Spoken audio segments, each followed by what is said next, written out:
제일 괜찮아요, 이 4개 중에. 이거? 아니면 딸기?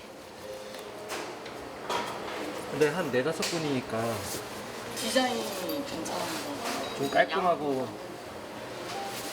이것도 괜찮아요. 이제 조각 케이크보다는 네, 이것 중에 뭐가 낫죠? 소가 있네.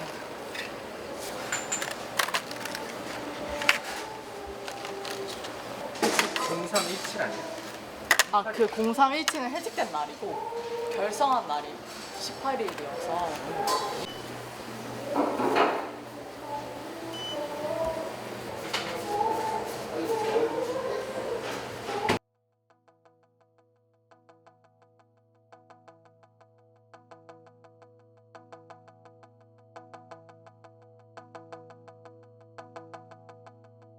박수. 이게 아마 소리랑 카메라가 같이 예. 맞아지는. 자, 시작합니다. 우리는 언론 탄압의 과거와 현재를 주제로 다큐를 찍기로 했다. 조사를 하던 중 48년간 언론 탄압에 맞서온 동아투위의 존재를 알게 되었다. 동아투위는 1975년 3월 18일 박정희 정권의 보도 탄압에 자유언론 실천 선언으로 반기를 들어 동아일보에서 해직된 기자, 프로듀서, 아나운서 100명이 모여 결성된 단체이다. 그들을 만나 현재 모습을 담고 싶었지만 어디에도 동아투위의 연락처는 나와 있지 않았다. 우리는 처음으로 돌아가서 동아투위와 연결되어 있는 분들에게 메일을 보냈다. 가장 먼저 미디어오늘 소속의 윤수영 기자님과 연락이 닿았다. 그러면은 그쪽에 기자님이 관심 있으셔서 쓰시게 되신 동아투이나 조선투이 말씀하신 거죠? 네, 맞아요. 이게 사실 기자하기 전에는 몰랐어요. 동아투이, 조선투이를. 뭐 교과서에서 보이면은 그냥 근현대사 교과서에서 보면 그냥 보고 넘어가는 거지 그거를 더 알아야겠다라고 쉽게 생각하지는 않잖아요. 2018년 3월쯤이었을 거예요. 지시가 내려온 거죠. 뭐 동아투이에서 저런 취재가 있으니까 가봐라. 아마 그게 시작이었던 것 같아요. 그래서 제가 기억하기로 그 당시에 동아일보 앞에서 동아투이 선생님들이 집회하시는 거를 취재를 했고, 그리고 이게 매년 3월에 그 집회를 해요. 사실 동아투이나 조선투이가. 그래서 매년 3월마다 2018년, 19년 동안 갔고요. 그리고 본격적인 관심을 갖게 된 게 그때쯤인데 19년 9월이었어요. 그러니까 조선일보랑 동아일보가 2020년에 창간 100년을 맞았어요. 그러면은 이게 동아투이, 조선투이 분들께서도 100년에 맞춰서 그때도 그들 나름대로의 축하를 하고 있을 거니까 우리도 우리 나름대로의 목소리를 내자라고 해서 그 당시에 조선 동아 100년 청산 시민행동이라는 단체를 만들었어요. 그 당시에 그때부터 본격적인 관심을 갖게 됐죠. 그게 2019년 9월쯤이었던 거고, 뭐로부터의 압력은 결국 편집국 돌고 돌아서 기자에게 직접 가는 게 아니라 내부에서 통제가 내려오게 돼 있어요. 그걸 막으려면 편집위원회가 무조건 임명돼야 된다. 그렇게 법이 바뀌어야 된다는 게 기본적인 생각이에요. 윤수영 기자님은 입사 초부터 꾸준히 동아투위에 대한 기사를 작성해 오셨다. 선생님한테 소개받아도 되고요. 그분도 다 윤수영 기자님과 인터뷰를 마치고 메일함을 열어보니 연락을 취했던 자유언론 실천재단 측에서 답신이 와 있었다. 몇 번의 메일이 오갔고 자유언론 실천재단 명예이사장이자 동아투위 소속으로 활동하고 있는 이부영 이사장님과의 만남이 성사되었다. 그래, 시작합시다. 인터뷰 시작하겠습니다. 박수 한 번만 쳐주시겠어요? 저 박수 쳐. 나는 75년부터 동아자유언론 수호투쟁위원회 위원이장 또 거기 대변인을 맡았었어요. 그동안 쭉 민주화 운동 해오는 과정에 여러 계기의 민주화 운동 단체들에서 간부 역할을 했습니다. 지금은 동아의 투위도 소속돼 있고 조선투위도 소속돼 있고 80년 해직 언론인들도 소속돼 있고 민주노조, 기자협회 등도 함께 하고 있는 자유언론 실천재단 명예이사장으로 있어요. 최근에 이사장에서 졸업을 했어요. 동아투위, 조선투위, 80년 해직인 협의회, 언론협의회 이런 사람들과 그 뒤에 생겨난 언론노조, 기자협회 BD연합회, 방송기자연합회 이런 단체들까지 같이 합쳐서 자유언론 실천선언의 정신을 구현한다는 그런 생각으로 만든 단체가 자유언론 실천 재단. 각 신문 방송마다 매일매일 보도 지침이 내려오는데 이거는 절대 보도하지 마라. 이거는 크게 보도하라. 이러고 정부에서 보도 지침이라는 걸 내놨는데 그걸 다 모아놓은 거예요.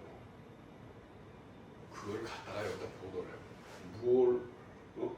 말지에다 그걸 그냥 다 보도를 해버린 거예요. 야단났잖아. 이렇게 정부가 언론 탄압을 해오고 그냥 이렇게 언론을 조작하고 이랬다는 게 그대로 다 드러났거든요. 어마어마한 사건이에요. 자기들이 필요로 하는 기사만 쉽게 하고 자기들이 필요하는 기사도 더 크게도 만들고 뭐 이런 역할을 하는 거란 말이죠. 권력의 실제로 촉수, 요 손가락 같은 사람들이 언론을 조정하는 사람이지. 이 사람들을 딱 못 들어오게 막은 거예요. 그러니까 어떻게 됐겠어요? 박정희가 속이 확 뒤집힌 거지. 감히 내가 언론 조정 정책을 하는데 앞에 나가서 활동하는 요원들을 들어오지 못하게 알았어. 그러고 한 게 뭐예요? 광고 탄압. 그런데 그 광고 동판들을 다 가져가 버린 거예요, 광고들이. 누가? 시켜서? 중앙정보가 시켜서. 신문의 지면이 뻥크가 나게 생겼잖아. 백지 광고를 내보낸 거예요. 백지. 그걸 한 이틀쯤 내보내니까 그만한 광고. 동화에 너 보는 재미에 산다. 뭐 이런 어느 대학교 몇 학년 무슨 과 몇 명이 동아일보가 살아야 내가 살 수 있다. 우리가 살 수 있다. 이런 거. 진리의 횃불 동아여 싸워서 이겨내라. 이런 격려광고. 어떤 여자 대학생이 동아야 너마저 배신하면 나 이민 갈 거야. 그런 광고를 쓰였어요. 어느 밥집 아주머니가 내가 밥 몇 끼 판 돈으로 이 광고를 냅니다. 이런 거. 자, 이상 끝. 네, 감사드립니다. 감사합니다. 그리고 내가 여기까지 왔으니까 맛있는 가서 굴국밥이니 이런 거 한 끼 사줄 테니까 같이. 이것까지 다 들어가게? 이쪽 거?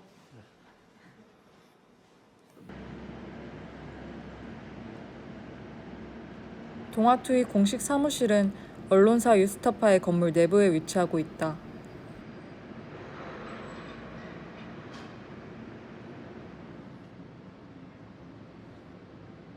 박강호 상임이사님을 통해 유스타파의 건물 내부를 촬영할 수 있도록 흔쾌히 허락해 주셨다. 그래요. 네. 저도 명함을 드려야 되는데 제가 아직 학생이라서 죄송합니다. 그래서 저희가 오늘 지금 말씀해 주신 것처럼 저희가 11시 전까지는 저희가 이제 뉴스타파 쪽을 찍고 올 것 같고요. 11시부터 12시까지 또 뒤에 행사가 있으시니까 최대한 저희가 12시에 맞춰서 마무리 지을 수 있도록 하겠습니다. 또 잠깐만 뉴스타파는 그러니까 편집국 스케치하는 거죠? 네, 맞습니다. 그러니까. 네. 그래서 그냥 간단하게 찍는다 생각하시면 됩니다. 뭐 질문이라고 했는데 그냥 공유하지도 않았어요. 그거 제가 보내드렸어요. 보내드렸으면 그래서 저희가 이제 오늘 진행할 방식이 막 저희가 막 신문사에서 나온 건 아니니까 그냥 되게 편하게 한 4-5분이서 그냥 이렇게 자유롭게 담소 나누시는 어떤 오케이. 느낌으로 저희가 이제 좀 진행을 하고 싶은 게 있어서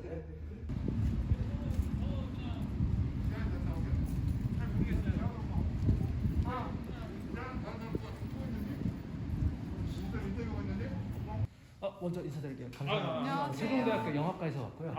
그래서 저희가 이제 언론 관련해서 이제 저희 인터뷰 진행하고 있는데 합주해 주셔서 정말 감사합니다. 아닙니다. 저는 그냥 시키는 대로만 하는 스타일입니다. 일단 지하부터 내려오세요. 안내만 하면 된다 그래서. 잘 부탁드립니다. 아니 어쩌고. 동아투이 분들도 그 부분에 신기했어요.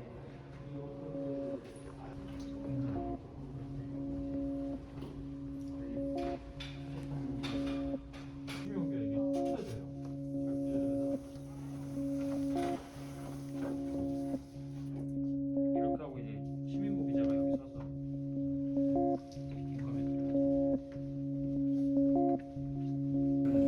안 쓰고 있긴 했는데 저희가 깨센터 지을 때 후원도 받았어요.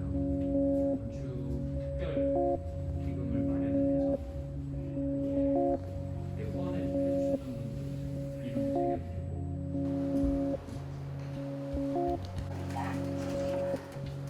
구조는 비슷해요. 그래서 여기서 저희가 회의도 하고 여기는 프로젝트룸인데 여기서 뭐 간단한 회의할 때도 있고.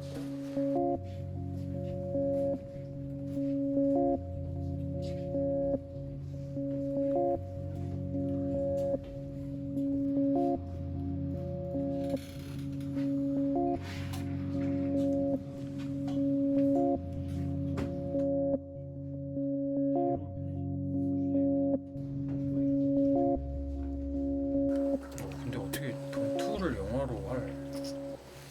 저희가 이제 조사를 하다가 이제 제가 처음에는 이제 언론이라는 큰 주제에서 시작을 해서 이제 진행이 되다가 사실상은 그게 좀 신기해가지고 어떻게 저는 영화과 학생이면 되게 막 네. 단편 영화 이런 거 어려운 거 만들 줄 알았는데.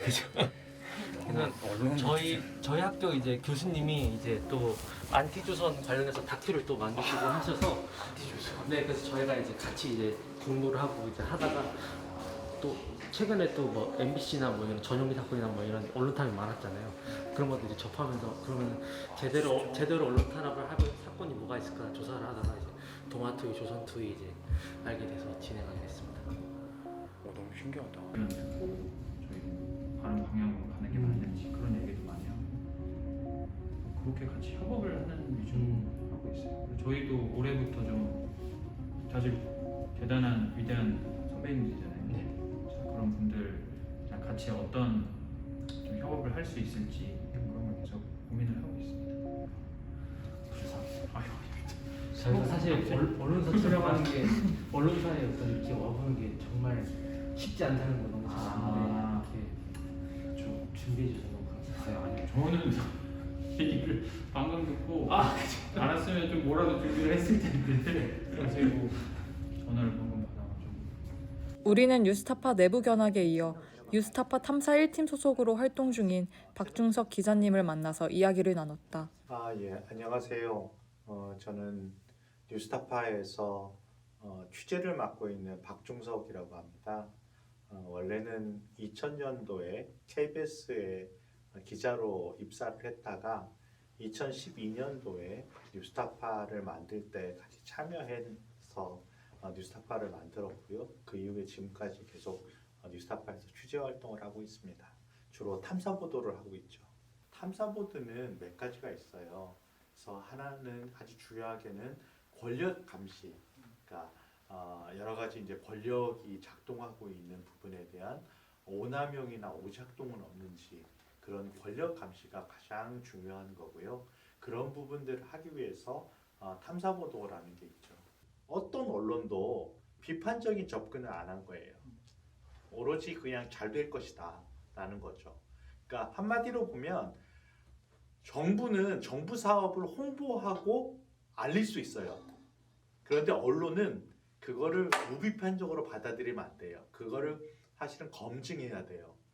그 역할인데 어느새 언론과 권력이 한 몸이 돼가지고 그게 언론의 그 권력에 대한 감시 활동을 좀 게을리하고 오히려 권력의 어떤 애완견처럼 그러면서 또 그거에 저항하는 사람들에 대해서는 탄압하고 해고하고 뭐 이렇게 그리고 현직에서 배제시키고 그렇다면 우리가 제일 잘하는 거 우리가 비록 그들에 의해서 현업에서 쫓겨났고 펜과 마이크를 빼앗기긴 했지만 직접 만들어서 유튜브에라도 올리면 되는 거 아니야. 그게 설령 1000명이 보든 500명이 보든 우리가 직접 강정마을에 가서 그리고 4대강 현장에 가서 밀양 현장에 가서 민간인 사찰의 피해자들을 만나서 취재하고 그렇게 알릴 수 있는 게 오히려 더 효과적인 70년대 80년대처럼 어떤 물리적인 폭력을 가해서 하는 언론 탄압은 지금은 사라졌어요. 그렇게는 못하죠. 예를 들면 뭐 정말 무슨 대검 군실에 끌려가서 고문을 당하고 그런 일은 없죠. 다만 지금은 어떤 식으로 있냐면 손해배상 청구 소송, 명예훼손 뭐 이렇게 그런 청구 소송이라든지 그렇게 하거나 언론 탄압이라기보다는 어떤 언론 장악들이 좀 더 많은 것 같아요. 그리고 또 언론들 자체도 예전에는 권력에 아부하는 거였지만 이제는 사실은 스스로 권력자가 된 거예요. 스스로. 그런 게 대표적인 게 이제 주류 보수 수구 언론인 족보 언론인 조중동으로 대표되는 거잖아요. 조중동이 예전에는 독재 권력의 어떤 하수인 그들의 역할을 해왔지만 지금은 어느새 동등한 권력이 된 거예요.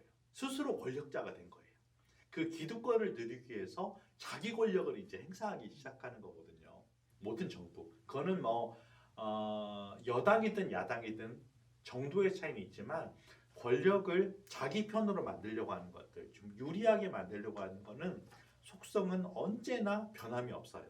사실 그걸 좀 거부해야 되거든요. 박중석 기자님과의 인터뷰를 통해 권력과 자본에 휘둘리지 않는 독립 언론 뉴스타파에 대한 이야기를 더 깊게 나눠볼 수 있었다. 저희가 그 질문을 드리기 전에 이미 답변을 해주신 것도 있었고요.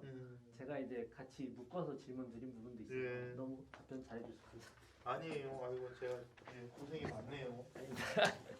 제가 이렇게 질문하는 위치에만 있었지 답변하는 위치에 많지 않아가지고 네, 맞습니다. 좀 어색하긴 해요. 그리고 우리는 동아투이 사무실로 이동해 동아투이 선생님들과의 인터뷰를 진행했다.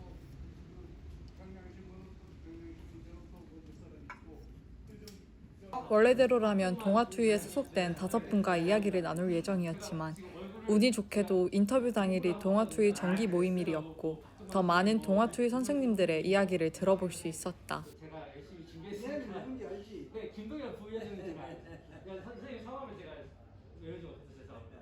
제가 오늘 이제 확실히 알았으니까 이따 진행할 때는 더 확실하게 진행하겠습니다.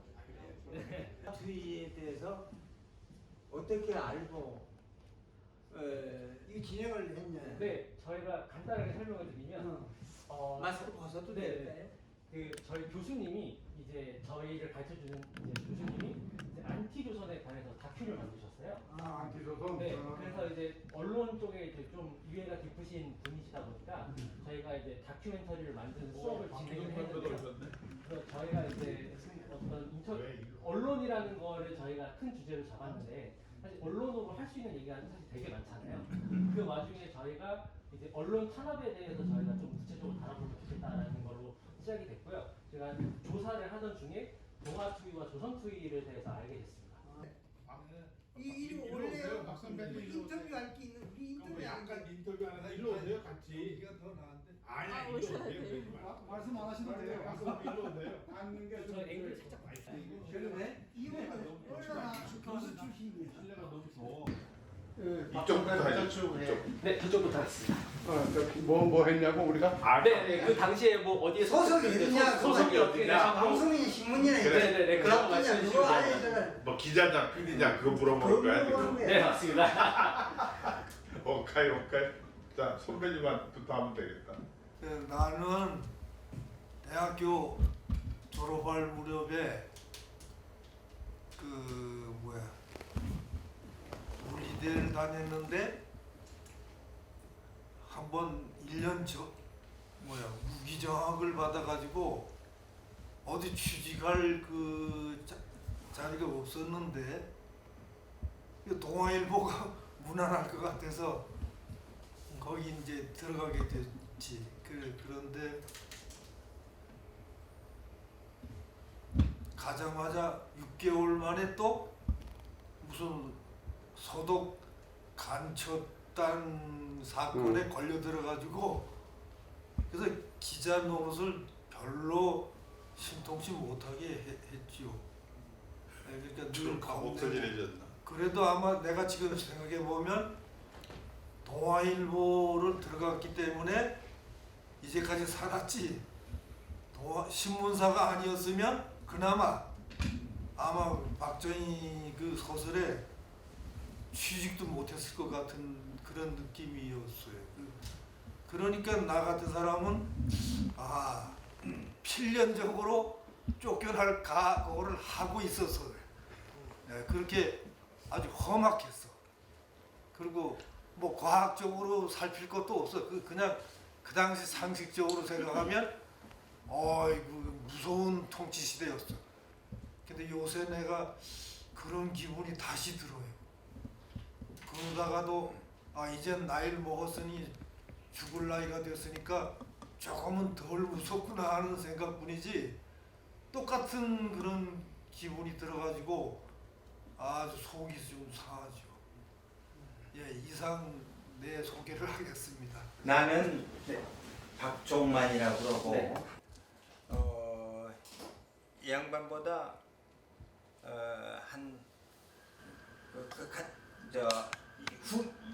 이 양반이 9기고 나는 10기예요. 그 수석 기자 10기. 네. 그래서 67년 11월 달에 입사를 했는데 이제 물리대에서 나와가지고 나도 그때는 우리 출신들이 언론계에 많이 진출할 때예요. 물리대 출신들은 네? 기업에 입사를 할 수가 없어요. 학과 제한을 해가지고 지원 자격을 주지 않으니까 물리대 출신들이 갈 수 있는 게 결국 신문사나 입사 시험은 뭐 상대 출신 뭐 이렇게 이런 걸 다 선호하고 그랬으니까. 안 그러면 교사나 서울 그 당시 서울대 물리대라는 데가 그 프라이드가 굉장히 강한 학생들이 많이 모이는 데모의 원산지지 뭐. 대학의 대학이라고 그러면서 콧바람이 들어있는 거지. 자기 소개를 간단히 하세요. 다른 소리고. 자기 소개를 간단히 해. 그래서 67년도에 입사를 해가지고 우리가 입사할 60년대 후반 그때가 동아일보가 최전성기예요. 그때는 동아일보가 대한민국의 대표적인 언론사였어요. 지금은 조중동 그래가지고 지금 보수 언론 중에서도 지금 뭐 이 끄트머리에 지금 가 있는데 그 당시는 외국에서도 대한민국의 언론을 얘기를 하려면 동아일보를 제일 먼저 보고 처우면에서나 또 이 언론 논지나 무슨 뭐 이런 모든 면에서 가장 우수했던 신문이었어요. 저는 지금은 사라진 동아방송 제작부에서 PD로 일하고 있던 조광래라고 합니다.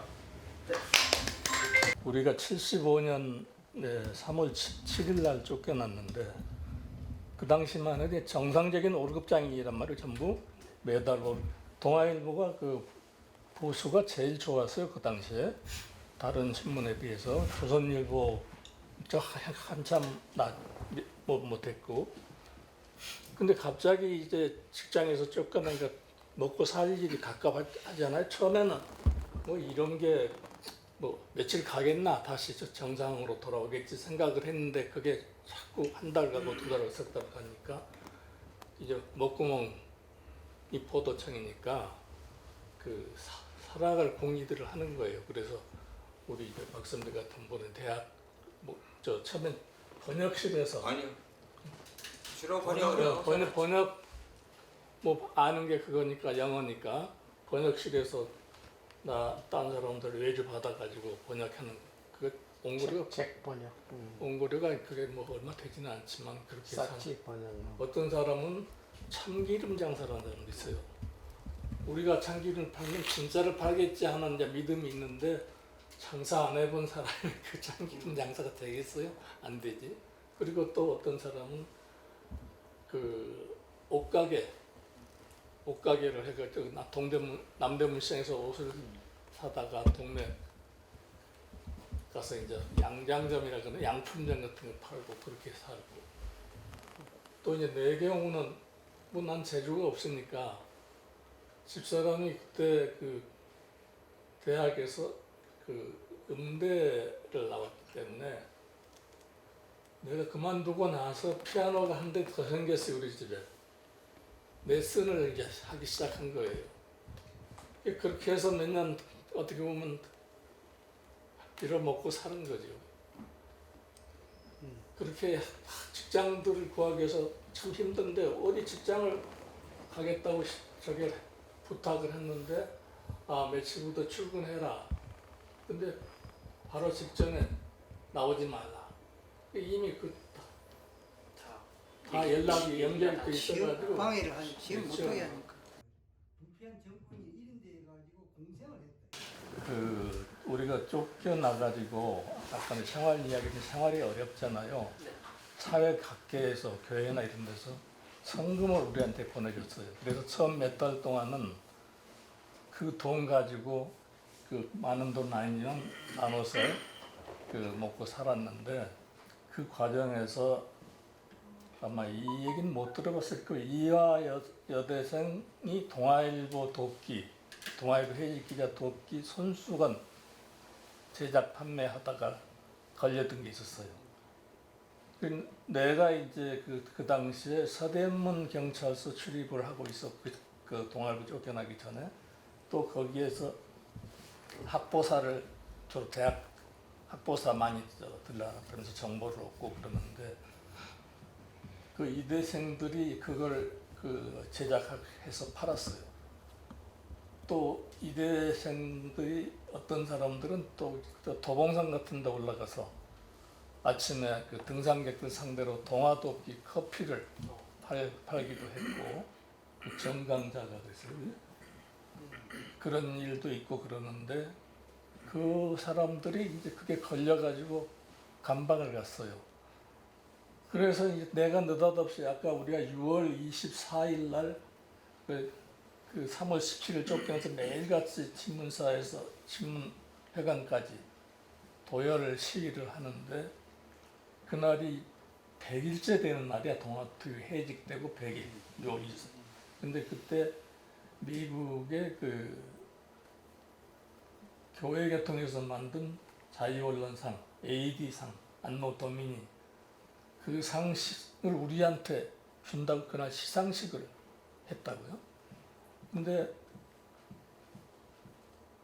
우리한테 장소를 안 주는 거예요. 프레스센터가 어제까지 기자였는데 장소를 주지 않으니까 복도에서 그 시상식을 했어요. 거기.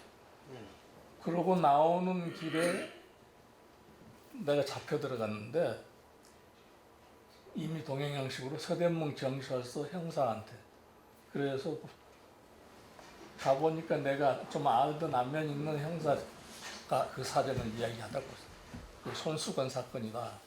그래서 내가 한 16일 만에 경찰서에 잡혔다가 풀려난 적이 있어요. 세상에 걔네들은 한 3개월 정도 그 깜빵을 살다가 나중에 풀려났는데 김매자 뭐 이런 애들, 김경애 이런 애들 그런 사건이 있었어요. 아니 뭐 이웃 돕는 걸 가지고 축쟁을 하면 그걸 가지고 법으로 다스린다는 게 말이 됩니까? 그런 일이 있어서 그냥 사족으로.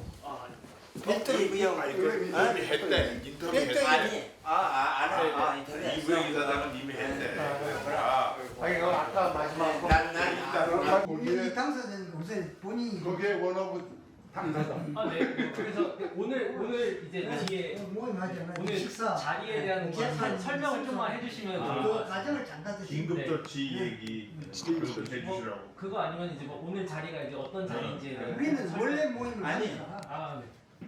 17일 날은요.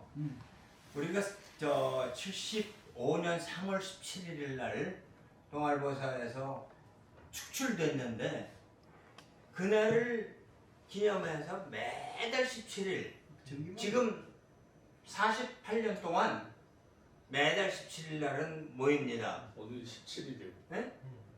17일 날. 아, 매달 17일. 네. 그래서 모임. 그래서 17일 날은 항상 모이는 날인데 이달에는 저기 지난번에 한 달 전쯤에서 그 재판에 승소한 사람들이 있어요. 그게 뭐냐면은 78년도 그러니까 유신 정권이 끝나기 한 해 전에 10월 24일 날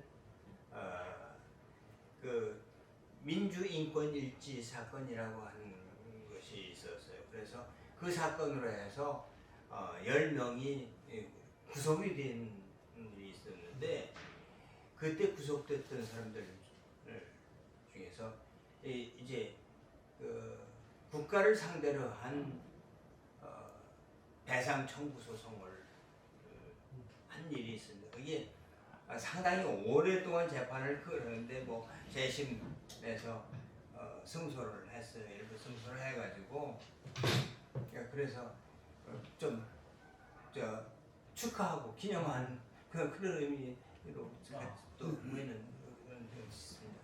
저희가 사실 이제 저희 나름대로 좀 준비를 한 게 있는데요. 저희가 아무래도 1975년 3월 17일 또는 3월 18일로 저희가 이제 오늘 또 정기 모임을 하신다는 걸 저희가 또 듣게 되어서 저희가 간단한 어떤 케이크를 준비했고요.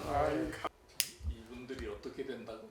세종대학의 언론 뭐 세종대학교에서 영화 만들고 있습니다. 영화. 네, 영화가 이제 어떤 극영화뿐만 아니라 다큐멘터리도 이제 같이 하고 있어서요. 김박권은 아니네 그러니까 네. 한마디로. 김세영 교수가 세종대학. 야 세종대학 멋지다. 감사합니다. 강원대학인가? 강원대. 선포스.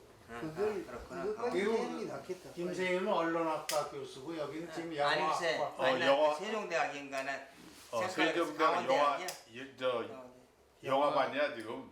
영화과. 여러분이 그러니까 영화에 나오는 거예요. 네, 갑자기 배우 시키는 거. 영화. 한꺼번에 불을 깨지는 거야. 이번에 다큐멘터리 왜그저 올해를 뭐냐 해직 축하합니다로 할까? 그런 축하가 어디 있어? 해직도 못 축하해야지. 50년 동안 살아남았으니까. 대지가 안 됐으면 이름을 못 받잖아. 뭔가 축하를 해야 될 것 같은데 이게 뭔지 모르겠어. 한마디씩 물어가면서. 여태까지 살아남은 걸. 장선배 오셨구나. 우리 장선배 오셨네.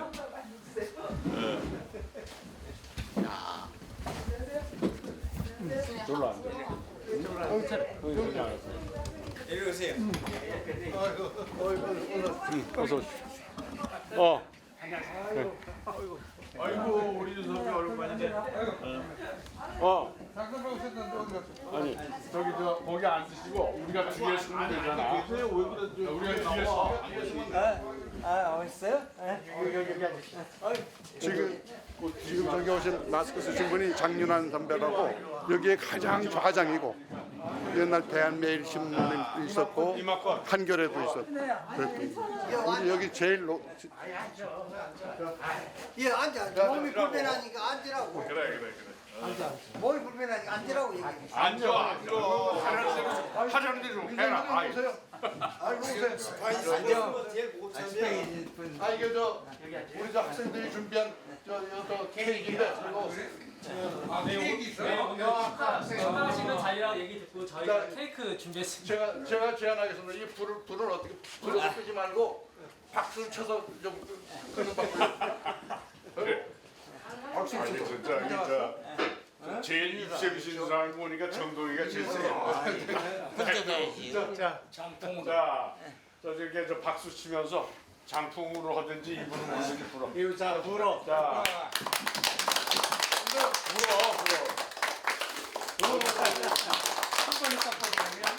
정말 감사드립니다.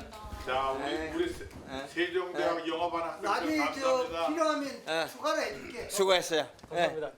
그래. 수고했어. 또 수고했네. 감사드립니다. 또 중요한 수고했어. 부분은 박 이사한테 다시 얘기해. 수고했어.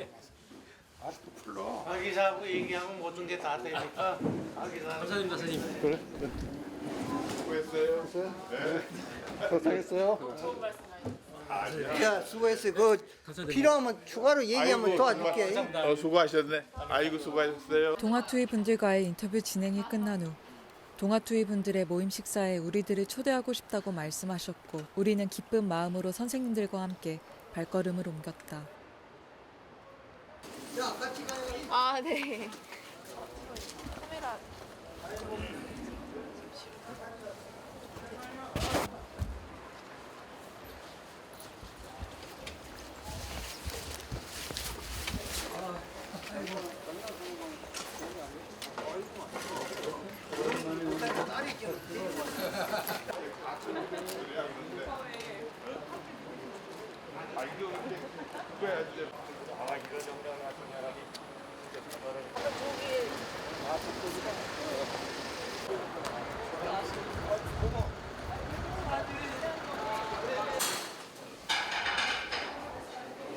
일로 오세요.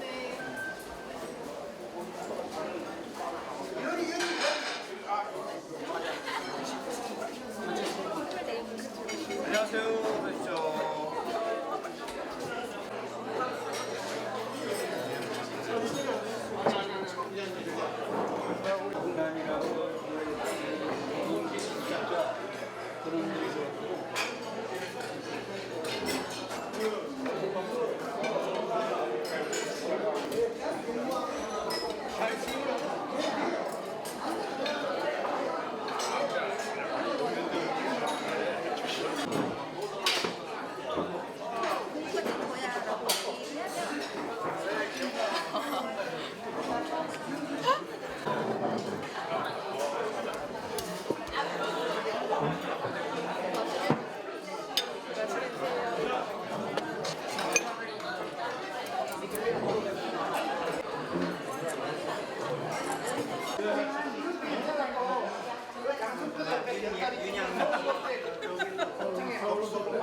애 많이 썼다. 애 많이 썼어.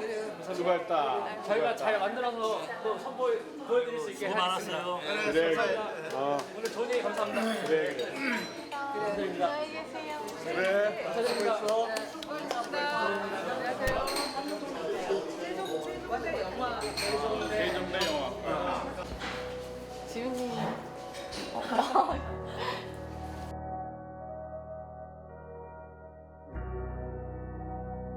동아일보는 사주가 바뀌고 몇 번의 기회가 있었음에도 불구하고 여전히 사과하지 않고 침묵으로 일관하고 있다.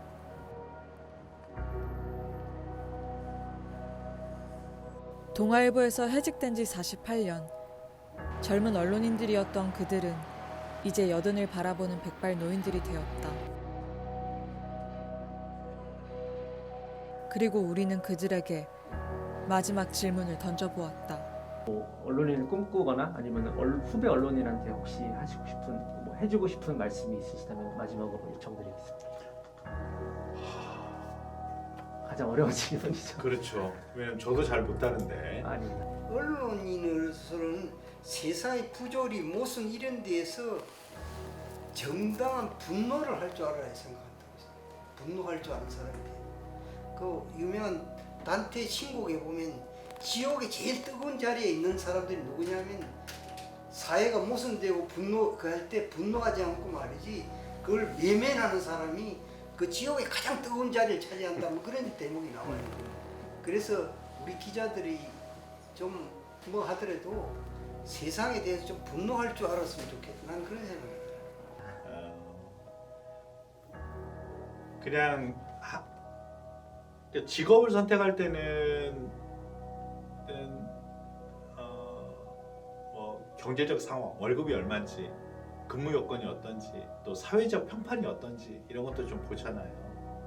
근데 그건 못지않게 언론이 어떠해야 되는지에 대한 근본적인 생각들, 언론의 역할이 뭔지 그런 거에 대한 생각들을 좀 많이 하시면서 언론직을 지망했으면 좋겠어요. 그리고 이제는 50년이 됐으면 우리들 스스로가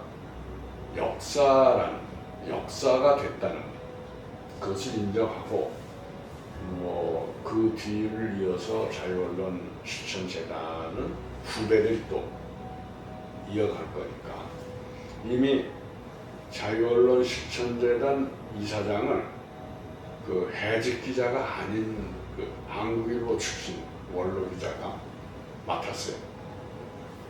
동아 조선투기에서 손을 떠난 거지 이제 후배들한테. 그 얼마나 또 좋고 대견스러운 일이냐고.